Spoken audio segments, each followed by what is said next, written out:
Everyone, we're going to use the mic. I'll turn the volume down just so that we can get it on the webcam. None of you are on the webcam. Rabbi Feinstein is. And you can sit closer and still leave early. It's okay, Cindy. It's okay. It's okay. Just everybody has their space. I know these chairs move. So yeah. Come on over, come close, because I feel lonely over there. I'm a congregational rabbi, so I'm used to empty chairs. But it's nice to have friends. Come close. It's also cold in here. It is. That's how I like it. I like my sanctuary so you can hang meat in it. That's the idea. Well, yes, I do. This is the cancer. My shul has two settings, North Pole and Sahara. In the building of this building, they, I don't know if you all know this story. So when this building was built, the temple raised the money off of the insurance settlement from the fire at the West 10th location, and then they had raised like $1 million. And that's all they had to pay for the building. And towards the end of the project, the project manager, Louis Winkler, who was a member of the synagogue and who slept here so that the temple could save money on a project manager, so he would just sleep here and he would run the trades, said you have to put in air conditioning. But they didn't have any money for air conditioning. It was $25,000 for air conditioning. And Louis said, I will not sign off on this project. I will not finish this project unless you put air conditioning into the synagogue. And so the temple had to go back around and raise, because they wouldn't go into debt, raise another $25,000 to put air conditioning into the synagogue. And you can thank Louis Winkler, all of the Shalom, for the few days a year that we actually need the air conditioning. It's here. So, I have had the most incredible weekend. I don't know how it's been for you, but I've had the most incredible weekend to learn from Rabbi Feinstein, who has been, I was thinking about it last night as we went out to dinner. I've known you for 30 years. Yeah, we're old. I feel old. Back when we had hair. Yes. I never had hair, by the way. So for 30 years, Rabbi Feinstein has been the rabbi next door from my synagogue in Los Angeles and from where I was at university in LA and rabbinical school, and throughout all of that, an incredible mentor and teacher, and now a colleague and friend. So he's spent the weekend with us teaching Torah. It's in honor of our 25th anniversary of our Shabbat morning Torah study group, which meets every other Saturday morning. You're welcome to come, no prerequisite. Don't have to believe in God, just come. They have good bagels and challah. So Rabbi Feinstein came up here to help us celebrate that, but also to be our scholar for the weekend. All of Rabbi Feinstein's talks are on our podcast and on our YouTube page and on the temple website. So if you like, as I think you will, what you hear in a moment, please dial in, tune in to hear some more. I'm going to go to your kids and do Derech Torah with them, and so it's a pleasure to introduce Rabbi Ed Feinstein. Hi. Good morning. You don't. Thank you. It's been very, very nice to spend the weekend here. And I want to thank the rabbis and Cantor and everyone here at the Temple of Beth Shalom for being so kind. And thank you for Vancouver, except for last night when it rained, having very nice weather. It's a beautiful city when the sun shines. So it's been very... I don't believe you. You lie, you know. Anyway, thanks so much. I've been talking, and this morning I told a story to the kids. So I thought maybe we would talk to each other. You'll do more talking because my voice is starting to leave me. And we have a holiday this week where I live, so I have to go home and get ready for the holiday. So you all are parents of kids, yes, right? Kids from 2 to 13, 18, 17, something like that? Yeah, littler ones, bigger ones. All right, so I have a special love with kids. I was a camp director and a school director before I went into the pulpit rabbinate, and I still spend a lot of time with kids. So we have in my synagogue is it's roughly the size of a small African country. We have a day school and a Hebrew school and a nursery school and every other kind of school. So I play a game with the kids, day school kids on Thursday mornings and Hebrew school kids on Tuesday afternoon, that I like to call She'elot u'tshuvot, questions and answers. And the kids like to call it Stump the Rabbi. And the game is ask the rabbi any question you always wanted to ask the rabbi. And I do this on purpose because the rabbi I grew up with was a wonderful scholar and a lovely, lovely, kind man. But he wasn't the person I would ever go to with a personal issue because he was like God. I mean, he was way up there. But I want the kids in my community to know that a rabbi is a person you can come to with a question and that your question is going to be honored and shared. So I do this with the kids, and What I discovered over the years, I've been doing this for a long time, I actually wrote a book about this, is that given the chance, kids ask remarkably sophisticated questions. They ask them in kid language, but they're remarkably, and searching questions and serious questions. So I'll say to the kids, any question you want to ask. So one of the questions that second graders love to ask, if God created everything, who created God? Now, think about that question for a minute. It's a really interesting logical syllogism. It requires a pretty high-powered brain to think that question, right? If you tell me that everything comes from something, then where does God come from? And what are the rules of God, you know? So it took me a long time to figure out a way to answer the question. So I'll say to the kid, everything we know has a beginning, right? You have a birthday, I have a birthday, my computer has a birthday, my car has a birthday, the television has a birthday. Everything has a beginning. Is there anything you can think of that doesn't have a beginning? And so some kid in the 3rd or 4th grade will say, time. Time doesn't have a beginning.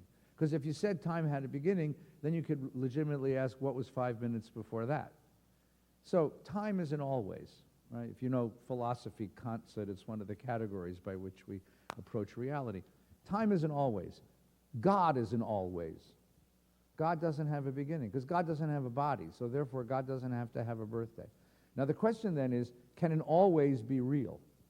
Okay, again, if you're a philosophically minded person, if you took philosophy in college or you teach philosophy at UBC, the question is, what is the ontological status of eternity? Or can something be an always and still be real? And how many alwayses are there? And ask the kids, who invented truth? Or who invented justice? Or did love have a birthday?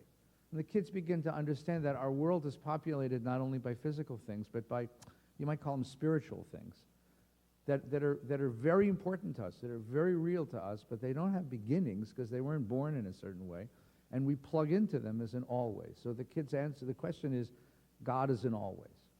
And another kid will ask a question, 3rd grade, they're learning Genesis. If Adam and Eve were the first 2 people, right? Right. And they had 2 kids, and they were both boys, how'd the world get full of people? You know, to which the kids in 4th grade who have sex education all go, ew, you know. Now, that's a really good question. So what the kid's asking is, you told me the Torah is true. Yes. Well, what happens if I read something in the Torah that contradicts my common sense? What do I choose, Scripture or common sense? Damn good question for a kid, for a serious reader, right? So I tried to find an answer to this question. It's very hard to teach kids, especially 2nd graders who are 8, and 7 and 8, a non-literal reading of a text, because they take everything pretty literally. So you say to the kids, that's a great question.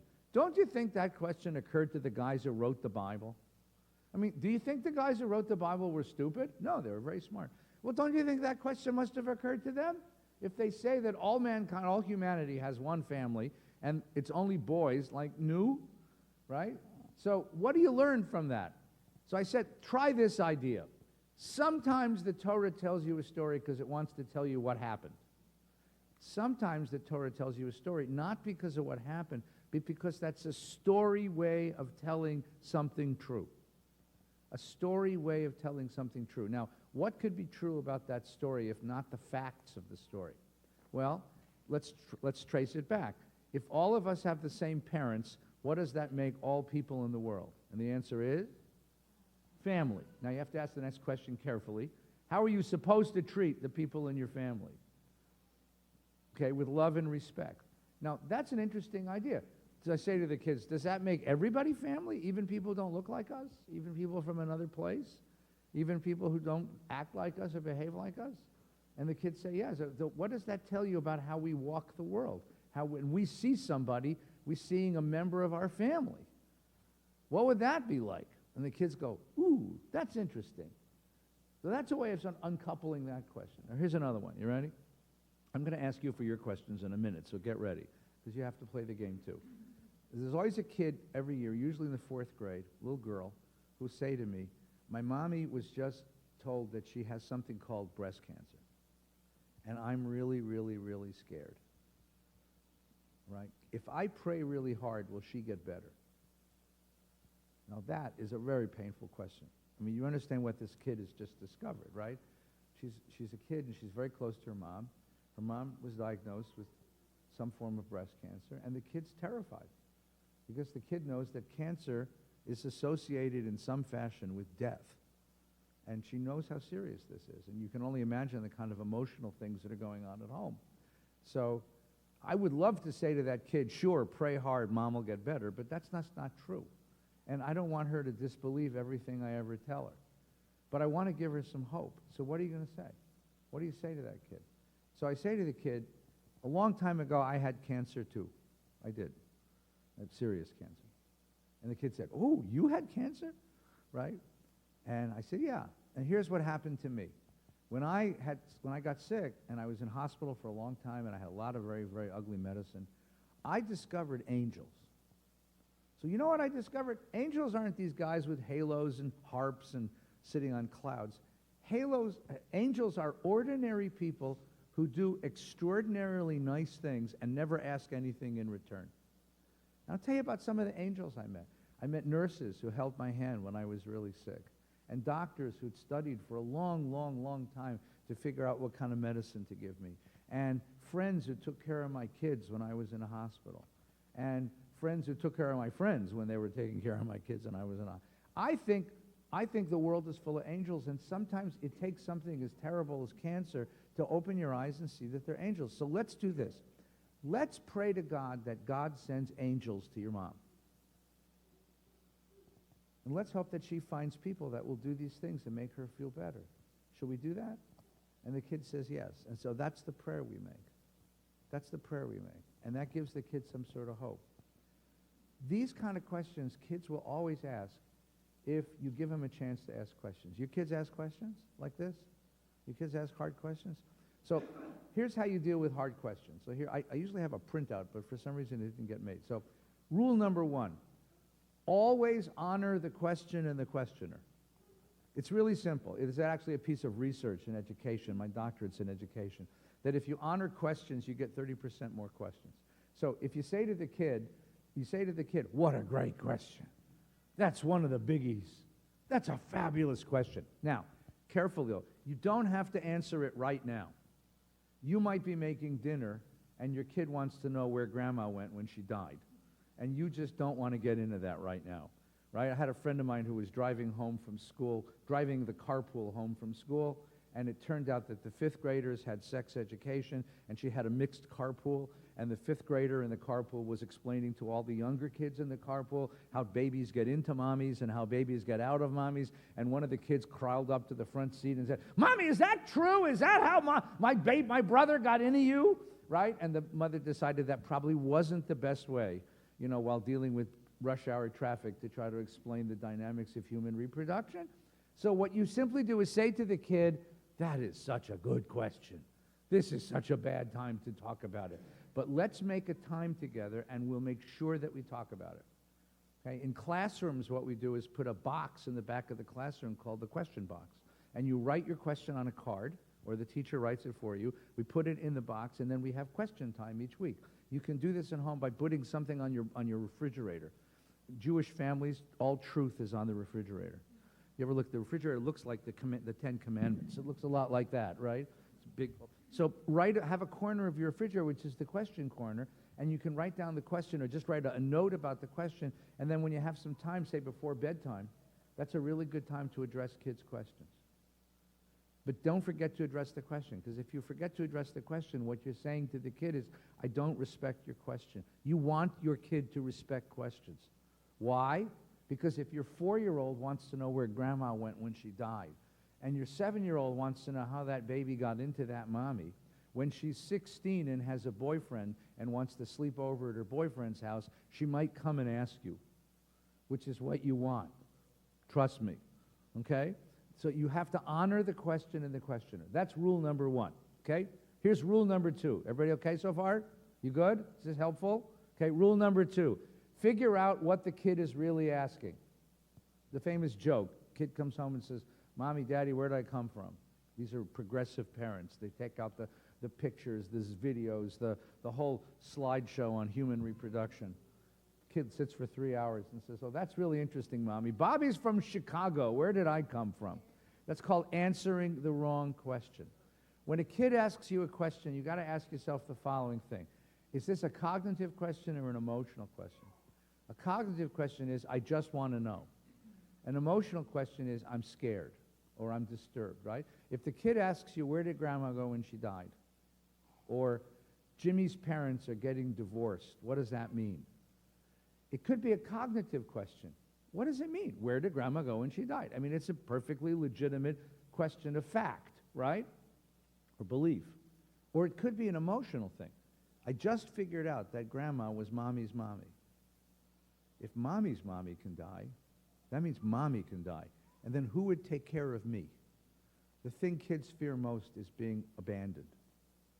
So the idea that there'd be nobody there to take care of me is all of a sudden terrifying. And if you're 4 or 7 or 12, you've just discovered the most ferociously difficult thing about being human. You've discovered mortality, and that's really scary. So what do? If it's an emotional question, give the kid a hug. If it's a cognitive question, give the kid an answer. But figure out which is, because if you answer the wrong question, you'll have a frustrated kid. If you try to give a kid a hug and the kid just wants to know where did grandma go, he's going to keep asking you. If you give the kid an answer and the kid is feeling abandoned, the kid's going to start to cry. And the easiest way to do it is simply ask the kid, why do you want to know? And the kid will tell you, I just want to know. Well, okay. And then you can go on and ask the right question. So far, so good? Okay? Rule number 3. You following this now? Under the question, answer the right question. Here's number 3. You ready? Ready for this? Answer the question. Thank you very much. No, don't evade the question. Grown-ups evade questions. You know why grown-ups evade questions? Because the kid thinks we know the answer, and we know we don't know the answer. I mean, think about this for a minute. Where did grandma go when she died? That's a hell of a good question. Nobody knows the answer to that question. Is there some essence of the human being that lives on after our bodies die, or are our bodies, and when we die, we check out? Is there such thing as non-corporeal reality to the human personality? Fancy words, right? Where did grandma go when she died? How did that baby get into mommy? You'll discover that the beginnings and ends of life are the thing most interesting. How did that baby get into mommy? By the way, the physical part of how that baby got into mommy is not nearly as interesting as how can it be that a unique personality comes born into the world? That's a really powerful question. So here's what I suggest that you do, right? First, make sure the kid understands the question himself. So you say, you know what it means when somebody dies? And correct misconceptions. Well, it's like they're sleeping. Well, sort of. And then you can do the following couple of things. Number 1, you can say, I don't know, what do you think? That's a really good thing to say, because what you're saying to the kid is, I want you to think this. I want you to have ideas. I want to give you permission to be a searching person also. That's really a very nice thing to do. The other thing you can do is, and by the way, this is the most important sentence you can say if you have elementary school, junior high, middle school, or high school kids. In fact, I'm going to make you all say it. You ready? All together say, I don't know. Where can we go to find out? So if the kid says, what's the capital of Alberta? Or what are the 4 main ingredients in chocolate milk? Or who cured polio? Or where did grandma go when she died? All you need to say is, I don't know. Where can we go to find out? Which means I'm not going to feed you answers. That's not my job in life. My job is to make you an independent learner. You'll go find out, teach the kid how to find answers. Now, if you want to know the capital of Alberta, the 4 main ingredients of chocolate milk, you could look online, you could look in the library. You have libraries here, right? They close them all in the States where I live, because we don't read anymore. That's why we're a lot stupider than you are. So you can go to these places to find out. Where would you go to get the answer to the question where grandma went when she died? Well, you could look for a book. There's some good books by that, a lot of good books. What? You could also go ask the rabbi, which is a really nice position to put your rabbi in. You know, because these poor people, they're bright and they're interesting and they're sensitive, and we make them spend a lot of time raising money and dealing with fetchy boards. I don't know how many of you are on the board, but, you know, and doing a lot of stuff that rabbis really don't like doing. And the thing that rabbis love doing the most is answering questions. And your rabbis happen to be benign. They're really very kind, okay? Right? And they'll sit with your kid and they'll say, well, the first thing they'll do is the kid will say, where did grandma go when she died? And the rabbi will say, oh, what a wonderful question. I don't know, what do you think? And the kid will know that there's a conspiracy among the grown-ups, right? But it's really a lovely thing for a kid to know that a rabbi is another grown-up in my life that I can go to with a question. Because once again, if your kid knows at 3 or 7 or 12 that I can ask the rabbi a serious personal question, when your kid is 16 and wants to know whether I can sleep with my boyfriend and doesn't want to ask you because she's afraid you're going to scream at her, right? They might actually go to the rabbi and ask the question, right? And I've had that question. I mean, I run a correspondence with dozens of kids in college. I've been a rabbi in my shul for a very long time. So lots and lots of kids who are in university write me all the time with questions. I mean, they'll talk to me about anti-Semitic professors. They'll talk to me about relationship issues, right? I had a young woman who decided that she was a lesbian and needed a way to talk to her parents about it. And I'm so honored that she went to me. She came to me because she knew at the time she was 3 that if she asked me a question, I was going to make her feel comfortable asking the question and give her an answer that's going to be helpful to her. So she called me, and we've been friends ever since. This is what you want to happen with your kids, okay? So honor the question, figure out the real question, give the kid a real answer. If you have an idea, you're welcome to offer the kid your idea, right? But do it in a language kids understand, and be aware of the fact that young kids, little kids, take everything with exquisite literalness. If you say the following sentence, Grandma went to the hospital and died, what's going to happen? The next time somebody you're making a face, what's going to happen? Go ahead. Right, if somebody has a toothache and has to go get it, God help you, right? Right? A lot of times parents don't know the answers to these questions. Why should you know the answers to the great metaphysical questions of life any more than the kid does? So what we do is we make stuff up. Grandma went on a long trip. What's wrong with that? Yeah, if anyone goes on a long trip, your kid's going to freak out. What else is wrong? What's the kid's next question? Yes, but what's the problem with that lie? Religion's full of lies. I just question, what's the problem with that one? Say what? Yeah, when is she coming back? Why doesn't she call us? And then the next thing, if the kid is bright, the kid is she mad at me? Is she mad at me? Is that why she hasn't written me a postcard? So you got to be very careful about that stuff, right? When you say the following sentence, we took Grandma to the cemetery and buried her, just think of the picture in the kid's head. This poor lady get in a hole, It's a horrible thing. It's a horrible thing. So be very careful about what you say, whether in truth or in jest, because kids take this stuff with exquisite literalness. You should correct bad notions. Kid told me, Grandma was really mean, so God killed her. Now, I happen to know that his grandma was really mean, and I would have been nicer if... No, she died of a heart attack. So you say to the kid, no, God doesn't do that. Your grandma lived a long life, and she died because her body didn't. And you can give kids some helpful hints. Here's one of the hints. Your grandma lived a long life, and her body got really, really sick and broken, and the doctors worked really hard to make her better, but they couldn't. So her body stopped working, and she died. Now, that's true, right? And then you say to the kid, do you know what it means when someone dies? And they say, yeah, it's like sort of sleeping. Well, no, it's not sleeping because we're not going to see her again, but we can think about her and hold her close in our heart. And you're correcting notions that are incorrect and helping the kid think about it. Now, last thing, then I'm going to get your questions. I hope you brought some. The kid's going to cry. And lots of us parents, we love our kids so much, we don't want them to cry. We don't want to expose them to sad things in the world. And that's good parenting. That's good that you feel that way. You're protecting your children. Here's the problem. There's some sad things in the world you can't protect your kid against. This is one of them, right? If a family member who you love passes away, and the family is going to be sitting shiva, the family is going to be mourning for their kid, I would think of it differently. Your kid has to meet the reality of death in some context. This is a benign context. This is as good a context as you could have imagined for the kid to meet the reality of death. Okay? Because we're all together. This family all together. The rabbi's here. Friends are here to help us.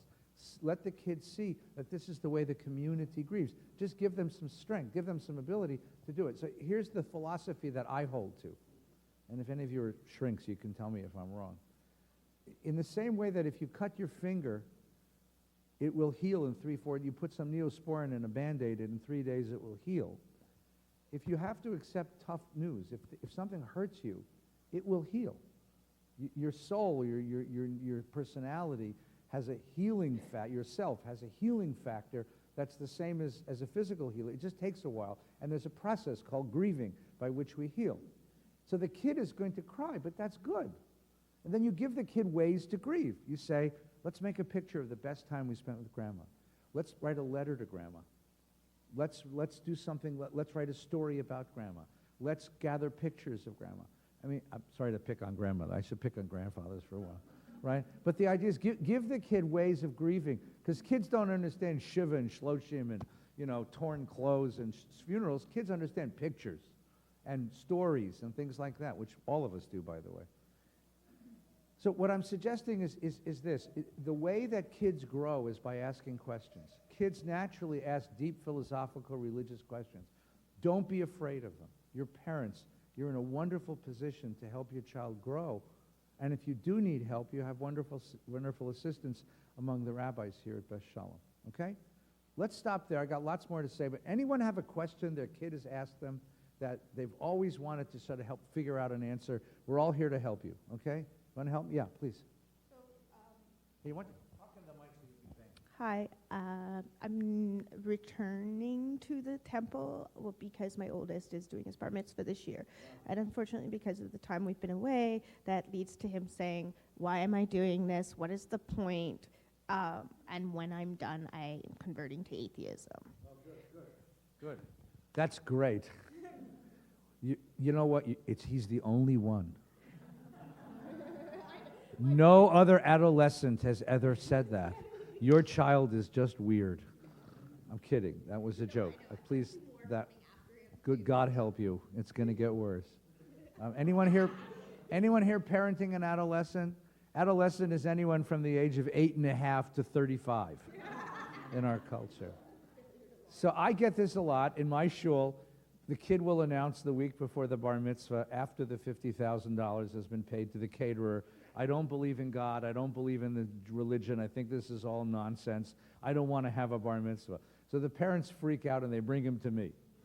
And the kid sits in front of me, like, right? And I'm supposed to talk him into this. And I tell him, I was like, okay, fine. First of all, so the first thing I always act shocked, right? You don't believe in God? Oh my God. You and Spinoza, that's it. You're the only two. No, it's a great thing. You have to understand, first of all, just something really quickly about, and again, I apologize if you're professionals in this. I'm just an amateur. Something about human development, okay? Human development is not incremental. We don't grow a little bit every day mentally, okay? What happens is we grow in cycles. As our brains grow, our minds grow. As our minds grow, we reconceive the world at certain key moments of our development. This was the discovery of a guy named Piaget. His uncle invented the wristwatch. He got rich. Piaget is the best developmental psychologist in the 20th century.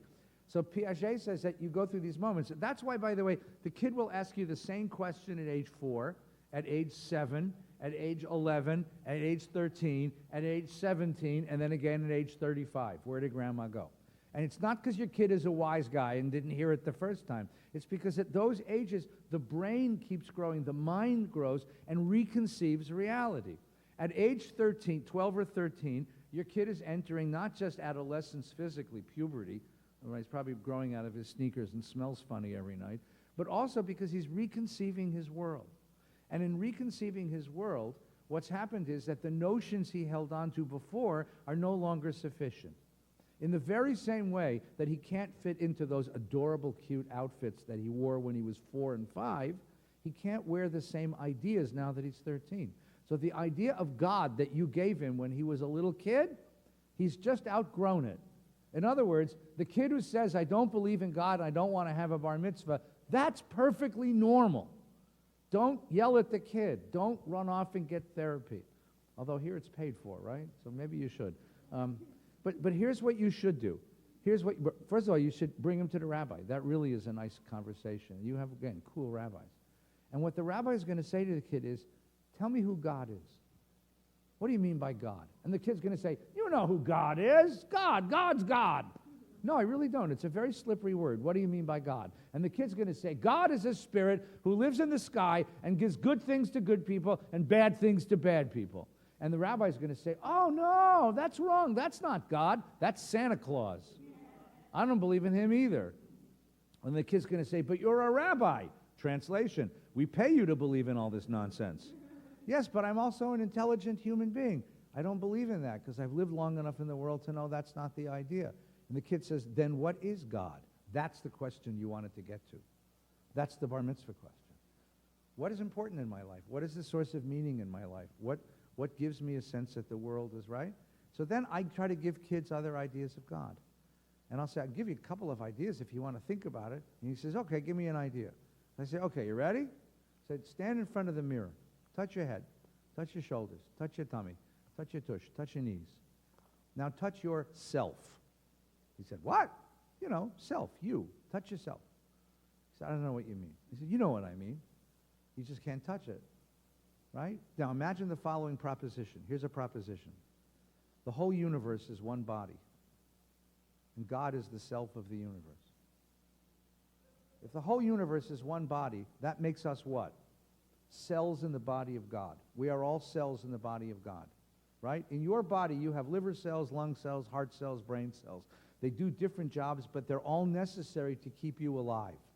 You, human being, each of you has a role to play in God's universe to keep the universe alive. And at the same time, you are an individual and you are connected to the whole. You're an individual because you are that cell, but you're also nurtured by the whole. You can't get away from that fact. What do you call it when a cell in your body goes rogue and decides to say, screw the rest of you, I'm doing my own thing? What do we call that in a body, in medicine? Cancer. In morality, we call that evil. When a person says, I am not responsible to the whole, but I'm going to go my own way, that's called evil. Then you have to cure that. That's why evil exists in the world, right? But all of us are connected to each other. That's why, by the way, that's why the Shema says what it says. It says, Shema Yisrael, which means, listen up, Jews. Adonai Eloheinu, God is God. Adonai what? It doesn't say Adonai Tov, God is good, or Adonai Gibor, God is powerful. It says God, Adonai Echad. God is the one, the whole. Any way you want to do it. If you say God is one, then the kid says, when is he going to be two? You know? But think about that notion of oneness as unity, right? And then the opposite, the ethical commission of the Jewish people is, Ve'ahavta l'reacha kamocha. You will love the other, not like yourself, but who is yourself. Because the fact that the other looks like an other is an illusion. The fact is that you and me were actually part of the same whole. Now, you say this to a 13-year-old kid. The kid looks at you and goes, wow, I never thought of that. You say, yes, that's the point. It's time for you to find a grown-up idea of God. And that's what we have. We have to find you a grown-up suit to have your bar mitzvah. You can't wear the suit you wore last year because you outgrew it. You can't have the Jewish ideas, the religious ideas you had last year because you've outgrown those too. And that's the conversation you want to have with a kid. Okay? Okay? That's the conversation you want to have. And if it's done in a nice way, in a benign way, then the kid will say, okay, cool, I want to try this. Okay? Yes, you want to ask something? Hi. Can I give you the microphone because you're immortal now? I converted to Judaism about 2 years ago along with my children.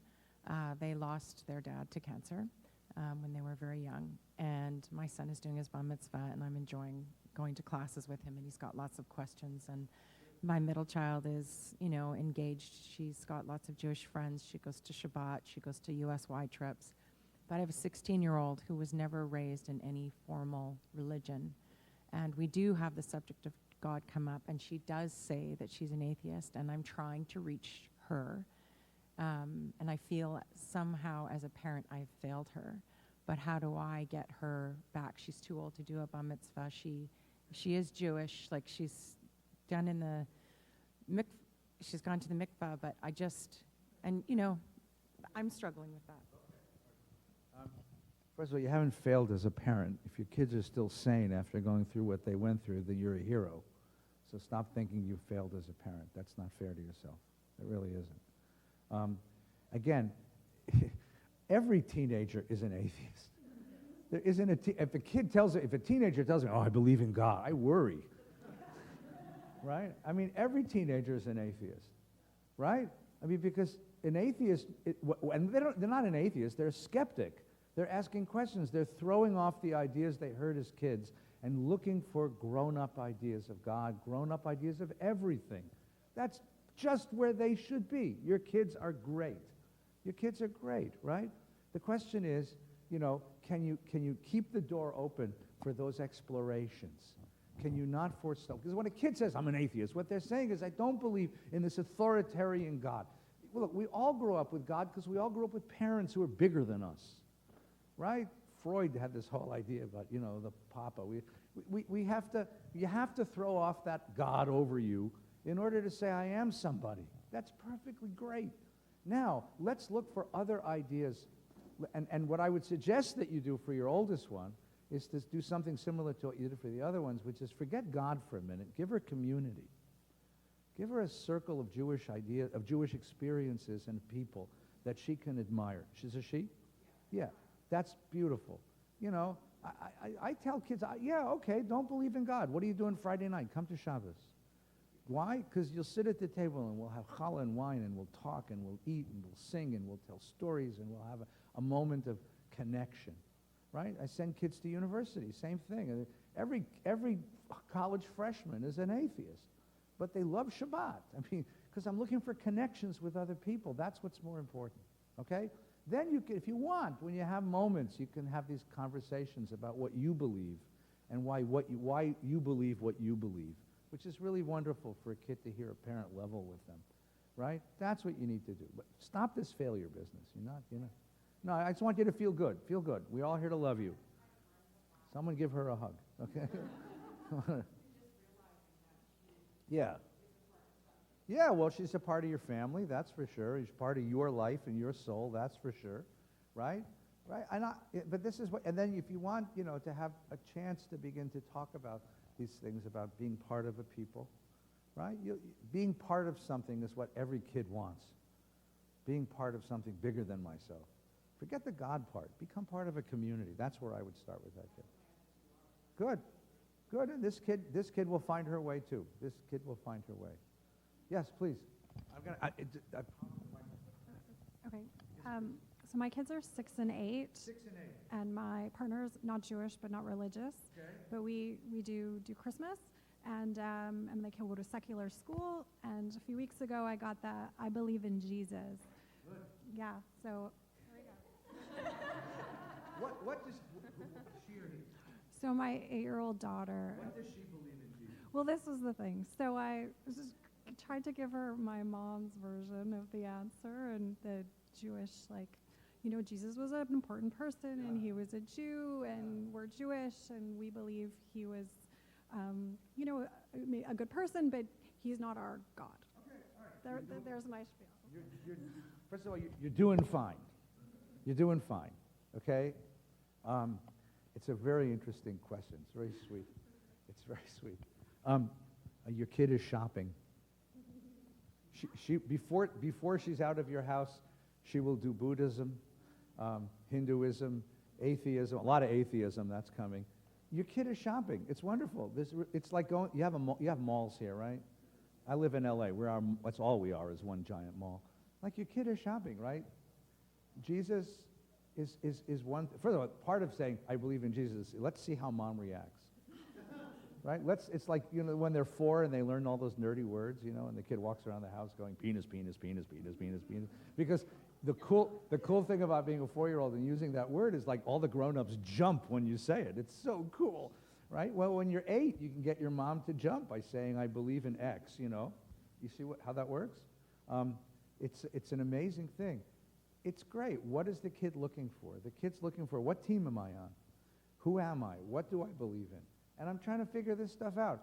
And, it's going to get worse, by the way, because this time of year, I don't know what causes here in Vancouver, but where I live, it's like Christmas City. I mean, at every TV program and every, right?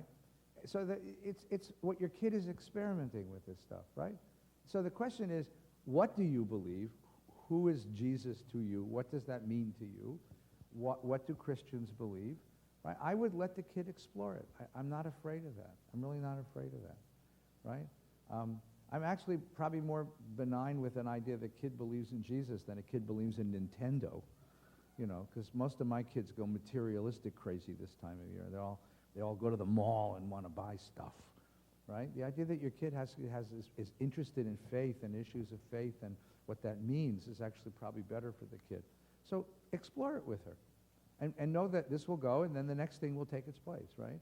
Right? And, you know, Jesus will be replaced by, you know, makeup, you know, and then after that will be diets, and then boys, and, sorry, what? Cell phone first. What, cell phone? Yeah, that's coming. But there's nothing to be afraid of in this. What you want to do is you want to ask the kid, what does that mean to you? And then what you can do is tell the kid what you believe. Right? You say, I believe that Jesus was a wonderful teacher of truth, but not part of our religion. And we can learn from the books that he wrote, that he left us, and learn from but we're not followers of that idea. We have other ideas. That's how you do it. Just be natural about it. If you're natural about it and don't make a big deal about it, the kid will pass from that to something else. If you make a big deal about it, then she's going to use that as a weapon. Not a weapon, sort of a goad. Oh, let's get mom angry. Let's watch this, right? Right? Next time when she becomes an adolescent and she starts saying, no! Then she'll start using that as I hate you, and I believe in Jesus, you know, and then slam the bedroom door. That's coming. Anyone here have an adolescent? It's coming, right? Right? Right? Okay, someone else have a question that their kids have been asking? Yes, hello. My kids are little kids, 3 and 1, but the 3-year-old has got the concept of fairness recently, and the concept of it seems to be connected to the concept of socioeconomic difference and why some kids have things and other kids don't have things. And so the question that she's been asking this time of year, when we were out shopping for tzedakah gifts for the Hanukkah drive, is why are their kids in need? Yeah, that's a great question. What do you say? Well, we started with, she said, why are their kids in need? Shouldn't their parents get them presents? And I said, well, sometimes parents don't have enough to get presents for their kids. And she said, well, why don't their parents go to work? And because she knows that we go to work and we say we have to go to work to get money. And I said, well, you know, sometimes people don't have a job sometimes, or sometimes there's some bad luck or something happens. And I think that where those answers lead to is that going to happen to us? And so I have been more trying to kind of deflect the subject generally to not have to deal with what I think are just sort of general fears about, like, if there are kids in need, am I going to be a kid in need? And I feel like 3 is too young to really engage with that in a very deep way. And I want to give her the sense that all is well in the world for as long as I can. Okay, I think you're doing good. I don't think that a 3-year-old is ready for macroeconomics, right? And I don't know what the economics of British Columbia are. I can tell you what it is in the States. Tell her to vote for Elizabeth Warren. I mean, that's what, sorry, that would be what I would tell you if you were in America. I mean, first of all, the question's a wonderful question. I mean, think about it for a minute from a grown-up standpoint. Why are there children in need? I mean, it's an incredibly wealthy society. Incredibly wealthy, and there's kids who don't have food. I mean, I think your kid is asking like a damn good question. So what we said before is, I don't know if you heard, but differentiate between an emotional question and a cognitive question. If the emotional question is, I'm scared, I see kids who don't have, and I'm afraid that I'll fall into that position. You can ask the kid, is that why you're asking? Why are you asking that? Then you can say to her, we're going to do fine. You're never going to need that kind of help, but we can help other kids. We can help other kids, okay? If it's a cognitive question, which is unlikely for a 3-year-old, because really 4-year-old is when they'll start thinking that way, right? Then you can say, I think what you said. Some families have more than other families, right? And those of us who have more, it's our job to help those who don't have as much. And I think giving her something to do. Let's buy a toy for a kid who doesn't have as much, and we're going to help them and make them happy this holiday, is a nicer way to think about it. So wait till she's 4 and she'll ask you the question again. But when she's 16, you're really in trouble. okay? When you're 16, you'll get her on some political campaign, okay? But I think it's a wonderful question for a kid to ask. But if it's the emotional question, say to her, we're safe, don't worry. Mommy and Daddy work very, very hard, so you'll never be in need, but we can help other kids who are, okay? It's a very, very nice question. All right, who else has questions? Yes, please, hello. Thank you so much. Hi. So I have a daughter that's 10, one of my children, and she was recently diagnosed with arthritis. So we were at Children's Hospital, and we've unfortunately spent a lot of time there since she was a baby. She had open heart surgery when she was a baby, and so we go there quite often. And we were in the hallway, and one doctor comes out. There's, hi, Matea, that's my daughter's name, and then a nurse came by to say hi to us, and just we were in the hallway. It's like we were so popular. And we kept walking to our appointment, and she said to me, Mom, is it a good thing or a bad thing that everybody knows us at the hospital? And I thought, I didn't know how to answer that. Well, I said, I understand why you're asking, because I think it is a good thing, and I understand why she also thinks it's a bad thing. So I kind of went to, when you talked about angels, I kind of talked about angels, that we're so lucky that so many people know us, and so many people have helped us, and helped you be better and live a great life. So I think it's a good thing, but I understand you don't want that in the first place. So I think that's where she thinks it's a bad thing. Well, of course. Yeah. Yeah. Yeah, but I think that your approach is wonderful. I think that what you need to do, I think that what's really wonderful is to humanize medicine. Right? There are people who dedicate their lives to taking care of us, and they give of themselves to us. And it's wonderful that these people know us and care for us and really love us to spend that many.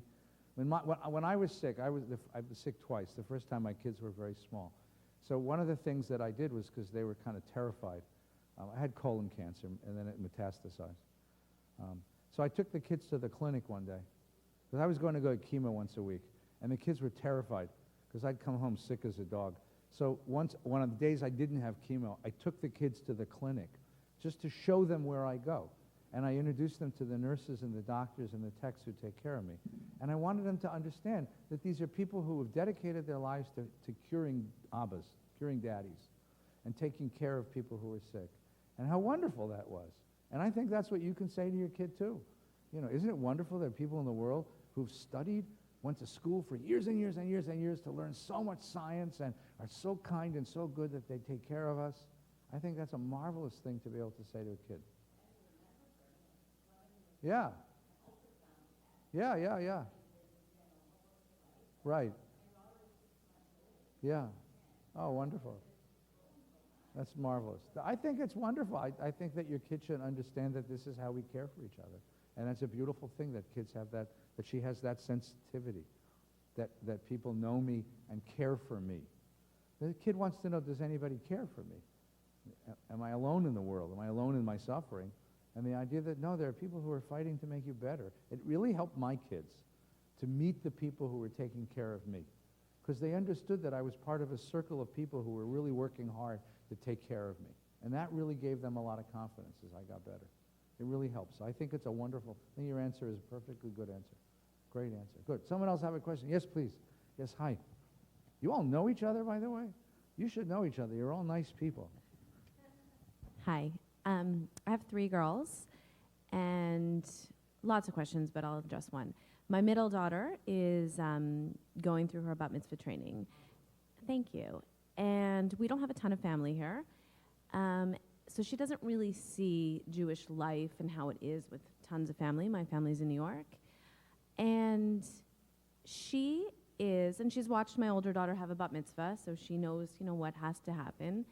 But she is really timid and almost embarrassed about being Jewish. She doesn't go to a Jewish school. There's not a lot of Jewish kids at our school. And she has this type of, embarrassment about it, which it drives me crazy. So I'm really struggling, and my husband's not Jewish, so I don't really have crazy support there. I'm really struggling with how she should actually be proud of being Jewish. Anyone have some help with this one? We'll get the collective wisdom here. You have an idea? Yes, please. We're kind of the same way, and my daughter also is going to be bat mitzvahed in January. She went to camp, was really helpful. She went to Solomon Schechter.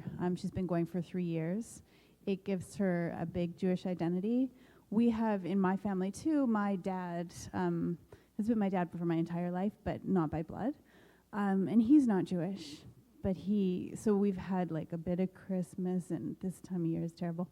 But it's been really nice. And just from my experience, I was raised with it in the same way. Like, I didn't go to Jewish school. I did, dropped out, went to public school. And it wasn't until my grandmother died that I really related to it and felt like community and felt like I get this because this is really helpful and meaningful to me. So I would just say, first of all, camp helps a ton. Does she go to camp? Yeah. And just, my daughter's inviting like 2 friends, and she has lots of friends. It's the same sort of thing.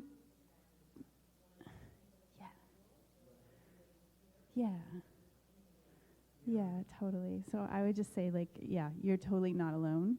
And I think it's just sort of one of those things as parents that I feel like we're doing it for them. And I feel like they're getting a good education here too. Like, it's way more than when I was bat mitzvahed, where it was just like, you get up there and you do it.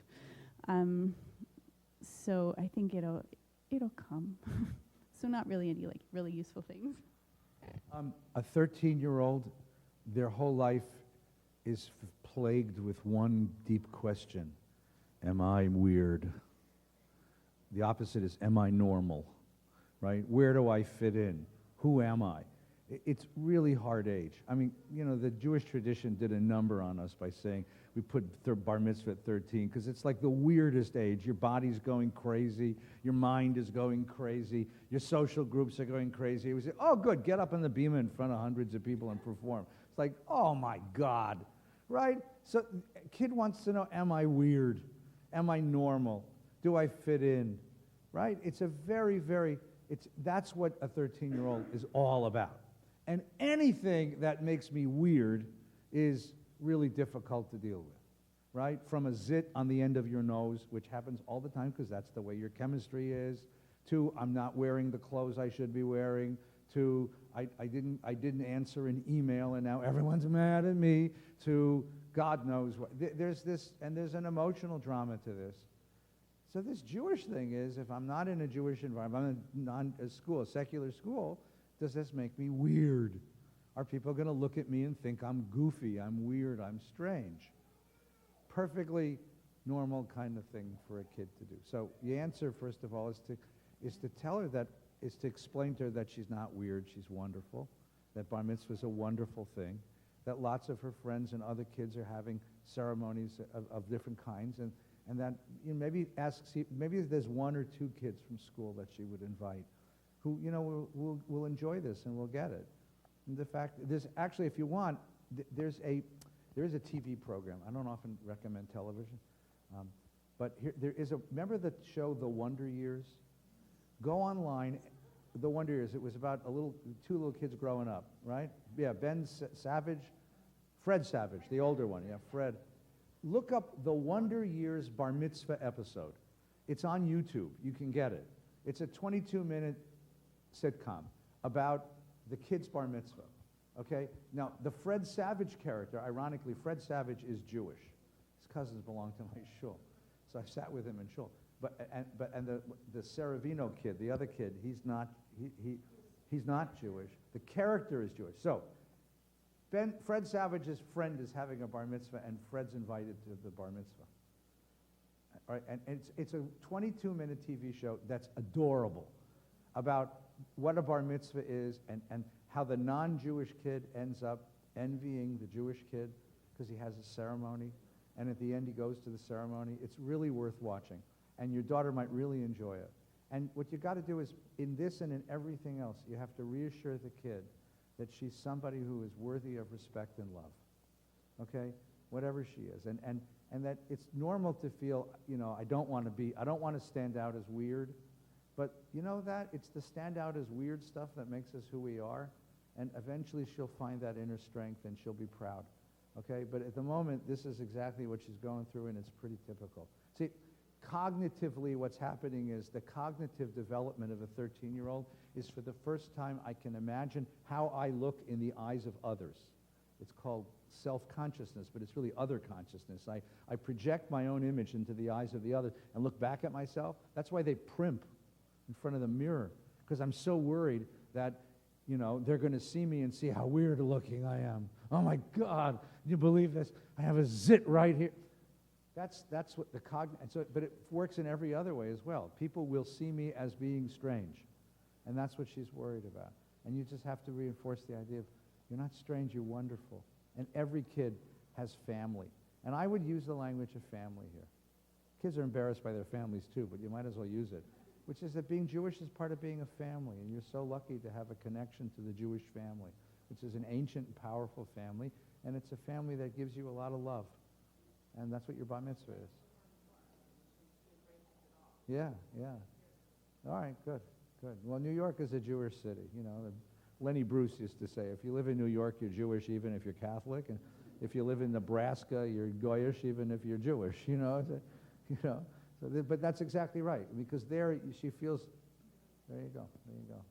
That's a wonderful problem to have, and she'll be fine. I promise you. Nothing that 10 years of psychotherapy can't fix. Not your kid, but any kid. All right, last question. Anyone have a last question they want to ask? This is your last chance, because I'm flying back to LA in a couple of hours, and it's going to cost you from here. Hang on just a second. Make sure. Anyone ask a question? Anyone? This is a question your kid has asked you that you want to work on together in our clinic here. Okay, you get it. Here you go. Last question. All right. So when he asked me about why do I do my bar mitzvah, I said tradition, and then I started to sing tradition, and I'm like, is it okay to show Fiddler on the Roof, because he's never seen it? Would you recommend that as an introduction, or okay? See, yeah, I'm like, should I or shouldn't I show him Fiddler? Fiddler on the Roof is great. I taught it yesterday as part of my lecture. Fiddler on the Roof is wonderful, but it's not his world. It's a different world. The Eastern European Jewish experience is not 21st century Vancouver, so it's not going to affect them in any way, right?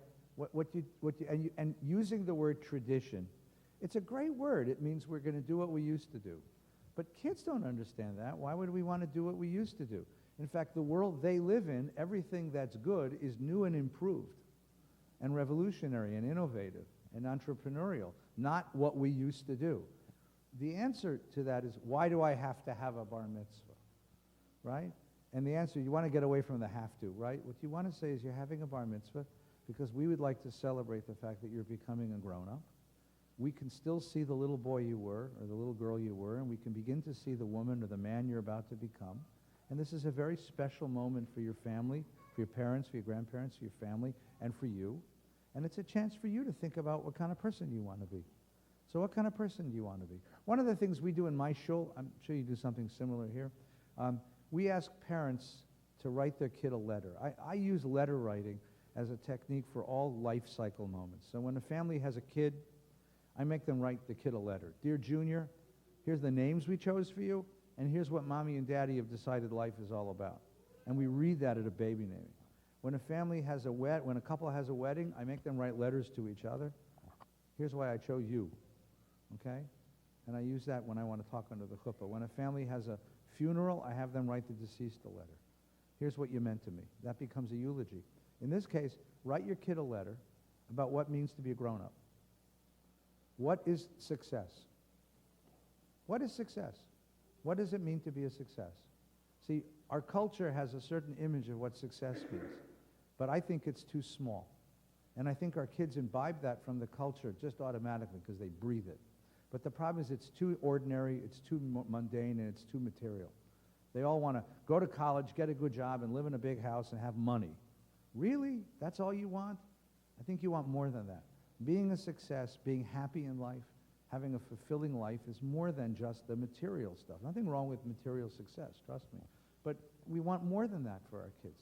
But we have to say that to the kid. So I say to parents, write your kid a letter and put in the letter what you think success looks like and what kind of a human being you'd like your kid to grow up to become. I tell parents to do this all the time because, I mean, our kids, I mean, when you're raising kids, it seems like a forever proposition. I mean, it's always diapers and lunches and carpools and, you know, and extracurriculars. And then one day it ends. I don't know if you know this, but it ends. They turn 18, is that when the kids go to college here? And they pack up and leave. They're gone. They're gone. And then you say, what the hell happened? Where did it go? Child rearing is a pretty short-term proposition. 18 years, from 0 to 18, done. So that means whatever age your kid is, your kid's 13, you got 5 more years, then she's out the door, right? And if your kid's 12, you got 6. If your kid's 8, you got 10 more years. Then it's done. And by the last 4 or 5 years, they don't listen to a damn thing you say anyway. They have earbuds in their ears, and they just don't hear you. So you have to decide what you want to say to the kid about what it means to be human, and decide that now.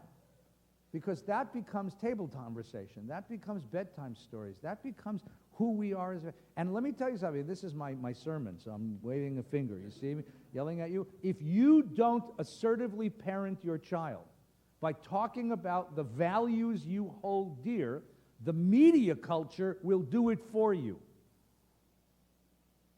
If you don't set limits, Nike will say, just do it. Or Microsoft says, start. Right? Or Coca-Cola will tell you it's the real thing. I mean, the media culture is competing with you to say to the kid, here's what success really means. And I don't think that the media culture has the best interest of your child's soul at heart. I think that's your job as a parent. So you have to decide what you want to say to the kid. So for preparation for the bar mitzvah, ask yourself, I got 5 more years before the kid goes to UBC. What do I want, or McGill, what do I want, or Harvard? What do I want my kid to hear in my house? What values do I want? I mean, I'm going to give the kid, you know, I'm going to give the kid the Toyota or the Subaru, and I'm going to give the kid his Apple computer, but what else do I want him taking from my home when he leaves home at 18? And you have to decide this now as a 13-year-old. And part of the question is to say to the kid, let me tell you something. I'm old enough to know where the dead ends are on the road. These are dead ends. You have to know how to, and you need to start thinking about making good choices because these are the dead ends on the road. And these are the values that really matter.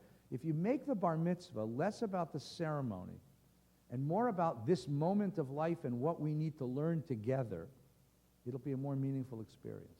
And if you make the bar mitzvah less about the kid and more about our whole family and how our family's going to have to change now that we have an adolescent, it's going to make the thing a lot better. And make it a representation of this moment of life. So what I recommend in my shul, okay, you can ask the rabbis if they like to do this, is number 1, write the kid the letter. Dear kid, here's what success in life looks like, and here's what I hope for you. And here are the parts of your character which I've already seen that I hope you will continue to cultivate in the course of your adulthood. Then, each parent take the kid to dinner and share that letter with them. Now, the other parent take the other kids, but don't do this as just go one-on-one. Because what you're trying to say to the kid is, I want to talk about this now, and I know it's awkward, so we'll use the letter as a way to get started. But we're going to have a lot of opportunities to talk about this stuff as you get older, and it's important that you know we need to talk about this stuff. Okay? Because here's the scary thing. Oh, don't, that's okay. Goodbye. You'll be fun at your bar mitzvah. He's waving at us. Goodbye. Right? The part about that I say to parents, and it scares the hell out of them, is that, you know, when your kid is when the kid is small, we can pretty much fix anything they break. If they break an arm, we take them to the hospital. If they break a window, we get it fixed. If they get a bad grade in a class, we go talk to a teacher. The problem is that after bar mitzvah, the kid can now make bad choices we can't fix. And I say to kids, there's going to be a kid in your high school class that ain't going to make it to graduation. He's going to do something stupid. He's going to go right, you know, driving when they're drunk, do drugs, do other kinds of crazy things. So how can I help you make good choices for the next 5 years and then beyond that? Well, one of the ways is by opening a new conversation with your parents about what life is really about, the meaningful stuff, really important stuff. And letting you know that you can always have those conversations with your parents, and you can always come talk to me as the rabbi. in case you need some guidance in doing this. So making the bar mitzvah about that moment of life when choices have to be made seriously makes the whole thing a different context. That's what I'd suggest that you try. That's what I'd suggest that you try. Honor your kids' questions. It means they're alive and thinking, and that's the most wonderful part of being a parent, because I guarantee you, in a few years, when they're all out of the house and you're sitting there staring at your spouse across the kitchen table going, when did it end? How did it go so fast? You're going to miss these years, okay? Thank you so very, very much. Lucky me. I get to say thank you to you, not just for this morning, which was outstanding, but this whole weekend. You just, we've exhausted you for sure. We had the Friday night sermon and a dinner address and a Saturday morning early Torah study and a Saturday morning drash and another one after the service and this morning. So this is what Rabbi Feinstein has been offering us all weekend, and the whole thing has been outstanding. It just leaves me wanting more. I can't wait to have you back in Vancouver, I've already asked Rabbi Dan if I can take a educational trip down to LA and just go attend services with you. So that's how much it means to me. I know it's been awesome. I thank you for being here on behalf of all of us. Really appreciate it.